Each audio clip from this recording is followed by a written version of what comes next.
Bismillah, Assalamualaikum warahmatullahi wabarakatuh. Alhamdulillah, wassalatu wassalamu ala rasulillah Muhammad ibn Abdillah sallallahu alaihi wa alihi wasallam, amma ba'du.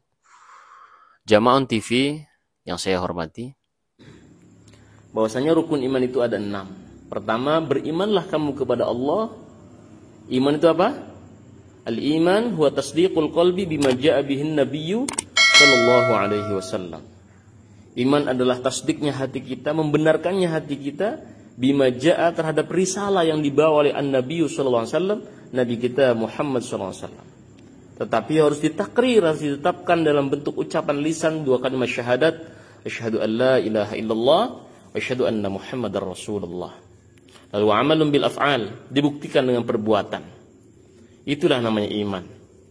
Ada orang Arab yang mengaku dirinya sebagai orang beriman, tetapi tidak mau berkorban untuk agama Allah Subhanahu wa taala. Lalu Allah sindir dalam Al-Qur'an surat Al-Hujurat, wa qalatil a'rabu amanna. Ada orang-orang Arab, kata Allah, berkata, kami ini orang beriman, kami ini orang beriman.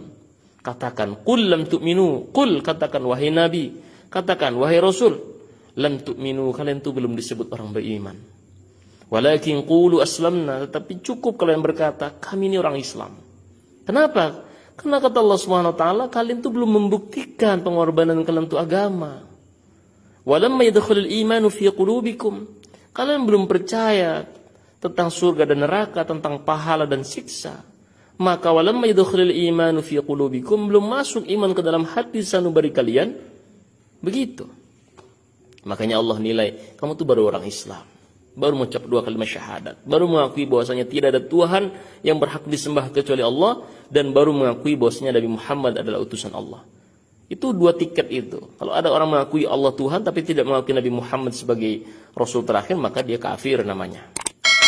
Ya, kalau dia mengakui Nabi, mengakui Allah sebagai Tuhan dan Nabi sebagai Rasul terakhir, tetapi masih menyekutukan Allah, namanya orang musyrik. Kita harus bisa bedakan antara musyrik dan kafir. Selanjutnya, berimanlah kamu dengan para malaikat Allah. Malaikat itu diambil dari kata apa? Malak. Malak itu artinya kekuasaan. Malaikat itu dalam kata lain, sinonim katanya adalah departemen. Ada departemen dalam negeri namanya malaikat Jibril. Ada departemen kematian namanya malaikat Azrail. Ada departemen pembagi rezeki atau kesejahteraan sosial mungkin namanya malaikat Mikail. Ada lagi malaikat bidangnya adalah departemen kematian, ada lagi departemen pengatur alam semesta dan seterusnya. Ada itu para malaikat. Ini yang kadang disembah oleh orang-orang Hindu dan Buddha. Begitu ya. Malaikat ini sangat banyak, tapi yang wajib kita ketahui hanya 10. Lalu yang ketiga, berimanlah kamu dengan kitab-kitab suci Allah. Kitab suci Allah ini yang wajib kita ketahui hanya Taurat, Zabur, Injil, dan Al-Quran. Ingat, Taurat itu berisi adalah hukum-hukum formil, ya, hukum-hukum pidana. Sedangkan kitab Zabur adalah hukum perdata. Lalu turun lagi namanya kitab suci Injil, itu supranatural. Nah, ajaran inti daripada beberapa kitab suci dan semua kitab suci yang lain itu termasuk ajaran hukum formil, ya, hukum pidananya, hukum perdatanya ada pada kitab Zabur. Lalu tentang supranaturalnya ada pada kitab suci Injil, itu dimasukkan dalam kitab suci Al-Quran lalu disempurnakan. Makanya Allah katakan, al-yawma akmaltu lakum dinakum wa atmamtu alaikum ni'mati wa raditu lakum al-islam madina. Wajib kita ketahui itu. Dan berimanlah kamu, yang keempat adalah kepada para utusan Allah. Rasul dengan Nabi itu berbeda. Setiap Rasul sudah pasti Nabi, tapi tidak setiap Nabi dikatakan sebagai Rasul. Rasul itu ciri khasnya adalah membawa risalah berupa petunjuk teknis, baik itu berbentuk kitab suci ataupun suhuf seperti Nabi Ibrahim alaihissalam dan nabi-nabi yang lain tidak menerima kitab suci tapi menerima suhuf yang jumlahnya ribuan. Lalu berimanlah kamu dengan hari terakhir. Hari terakhir manusia diberi deadline, yaitu namanya yaumil akhir, ini disebut kiamat. Lalu yang keenam, antu'mina bil qadri khairihi wa syarrihi minallahi ta'ala. Berimanlah kamu dengan adanya takdir. Takdir dengan qada ini berbeda. Kalau qada ini ada qada mu'allaq, ada qada mubram. ada keputusan final, ada keputusan yang bisa dirubah. Untuk menuju takdir itu ada proses. Ya. Makanya kata Rasulullah SAW, la yuqaddarul qada illa bid-du'a. Tidak bisa dirubah qada, ketetapan Allah, kecuali dengan doa, kecuali dengan sedekah, kecuali dengan baca Al-Quran dan seterusnya. Maka rukun iman yang terakhir yang keenam adalah berimanlah kamu dengan takdir, baik buruk datangnya dari Allah.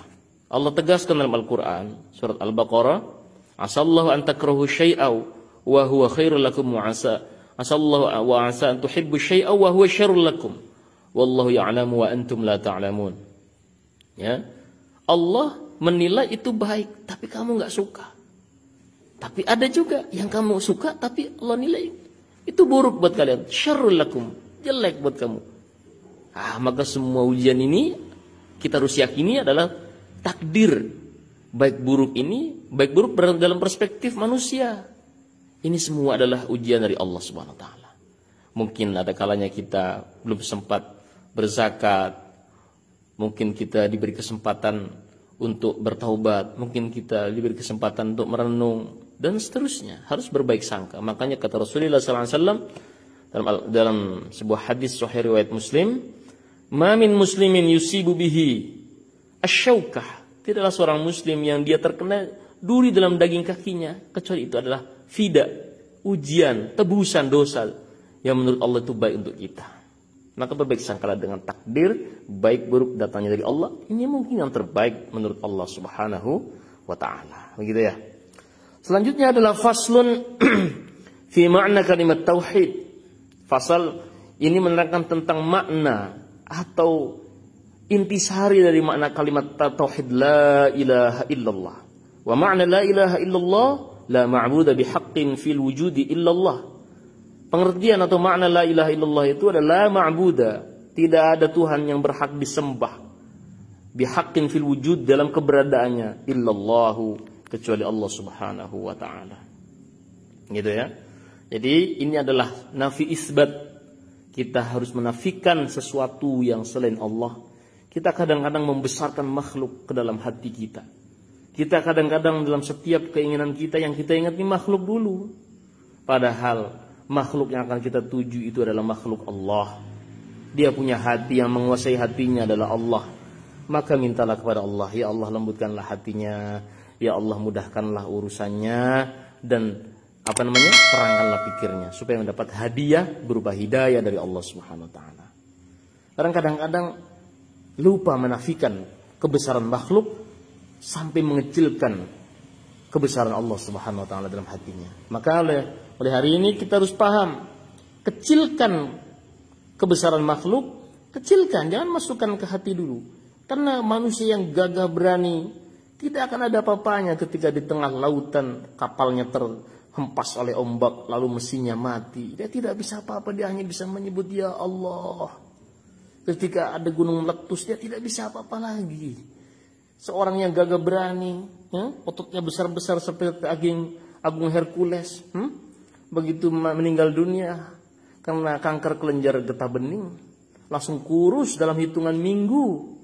Tidak ada yang bisa kita banggakan karena ini semua adalah milik Allah. Maka besarkanlah Allah dalam hati kita, kecilkanlah kebesaran makhluk itu, dan tetapkan bahwasannya setiap yang makhluk miliki adalah keniscayaan adalah milik Allah Subhanahu wa taala. Maka setiap kita punya hajat, setiap kita punya harapan, fa idza azamta fatawakkal 'ala Allah.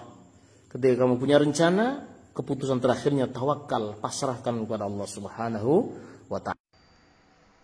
Wassalamualaikum warahmatullahi wabarakatuh.